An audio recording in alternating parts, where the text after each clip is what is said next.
ঘূর্ণিঝড় রেমালে মোংলার এই যে মিঠেখালী এলাকায় রয়েছে এবং এই এলাকাগুলোর মানুষের যে ক্ষতি হয়েছে সেটি আসলে পুষিয়ে নেওয়া খুব দ্রুত সম্ভব না। আমি একটি বাড়ির রয়েছে, একটু দেখাই যে এনারা কিভাবে আসলে বসবাস করে। আমি তো আসবে এদিকে, আসেন ভিতরে চলেন, আপনাদের ঘরে চলেন, দেখি চলেন ঘরে চলেন।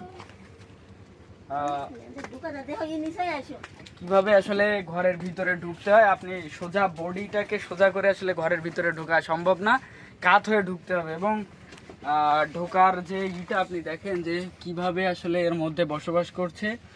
এবং এই যে পানির ট্যাঙ্ক রয়েছে, আর এই অবস্থার মধ্যে আমি আসলে অবাক হচ্ছি যে এভাবেও মানুষ থাকতে পারে। ঝড়ের দিন কি এর মধ্যে ছিলেন? কিভাবে থাকেন এর মধ্যে? হ্যাঁ, কষ্ট হয় না এর মধ্যে থাকতে? ওই ঘরে ছিলাম। পানি পড়লে কি করেন? এক ঘরে থাকতে অন্য জায়গায় আশ্রয় নিতে হয়। আর এখন এখন তো ঝড় নেই বা বৃষ্টি নেই, রোদ, তো এখন কি এর মধ্যে থাকেন এইভাবে? এখন এভাবেই থাকেন? আচ্ছা আচ্ছা, মানে এই যে অবস্থা, একটু চালের দিকে পলিথিনের পরে আবার পলিথিন, এইভাবে থাকা যাবে না, মানে গরম বাঁধতে হবে। ঘর বাঁধতে হবে না? কিভাবে বাঁধবেন? বাঁধতে পারবেন ঘর?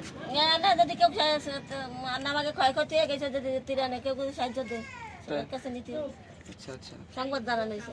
সো এরকম এটি একটি ঘরের চিত্র আসলে। এই